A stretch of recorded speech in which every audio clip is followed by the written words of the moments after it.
JP സാറിന്റെയും ധർമ്മസാറിന്റെയും അടുത്ത് ഇപ്പോഴും നിൽക്കുമ്പോൾ എനിക്ക് ഒരു പേടിയുണ്ട് കേട്ടോ. കാര്യം പഴയ പഠിച്ച ക്ലാസ് റൂം കുട്ടിയുടെ മാനസികാവസ്ഥയിലേക്ക് ഞാൻ എത്തിപ്പെടുകയാണ്. അധ്യാപകർ കുറെ കൂടെ ചെറുപ്പമായിരുന്ന ആ ചെറുപ്പമായ രൂപം, അവരുടെ മാനറിസങ്ങൾ, അവർ പറഞ്ഞ സെന്റൻസ് അടക്കം വളരെ വ്യക്തമായ ചിത്രങ്ങൾ മനസ്സിലേക്ക് ഓടിയെത്തുന്നു.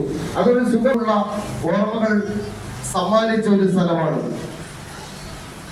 കലാപരമായിട്ടുള്ള ചെറിയ പ്രവർത്തനങ്ങളെ കുറിച്ച് രണ്ടുപേരും കൂടെ പറഞ്ഞു.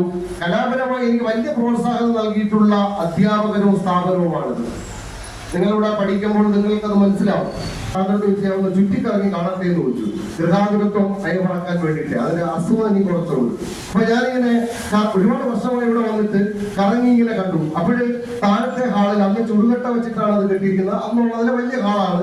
അവിടെയാണ് ഞാൻ കഥാപ്രസംഗം അവതരിപ്പിച്ചിരുന്നത്. ഓഗസ്റ്റ് 15-നാണ് കലാപരിപാടികളിലൂടെ നടക്കുന്നത്. പാട്ടുപാടിയിരുന്നത് അവിടെയായിരുന്നു. അധ്യാപകരുമായിട്ട് ഗ്രീറ്റിംഗ്സ് അയക്കി. ഞാൻ കത്തയക്കും. കത്തിന് അധ്യാപകർ മറുപടി അയക്കും. നേരത്തെ പറഞ്ഞ ഇംഗ്ലീഷ് പഠിപ്പിച്ച സുനിൽ സാറൊക്കെ അയച്ച കത്ത് ഈയിടെ കാലം വരെ എന്റെ വീട്ടിൽ ഞാൻ സൂക്ഷിച്ചു വെച്ചിരുന്നു. ഇങ്ങനെയുള്ള കാര്യങ്ങൾ ഞാൻ സൂക്ഷിച്ചു വെക്കാറുണ്ട്. അദ്ദേഹം എനിക്ക് മറുപടി ആയിട്ട് അയച്ച ഒരു സെന്റൻസ് ഇപ്പോഴും എനിക്ക് ഓർമ്മയുണ്ട്. ഷേക്സ്പിയറും വ്യാസനും ഭാസനുമെല്ലാം ജീവിതത്തിന്റെ പൊരുൾ തേടിയവരാണ്.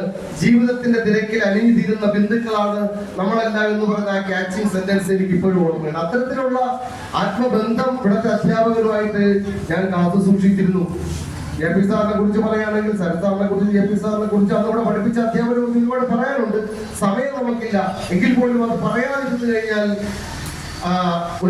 തീർച്ചയായിട്ടും അതെനിക്കൊരു മാനസികമായ സുഖം തരുന്ന ഒരു കാര്യമായിരിക്കില്ല.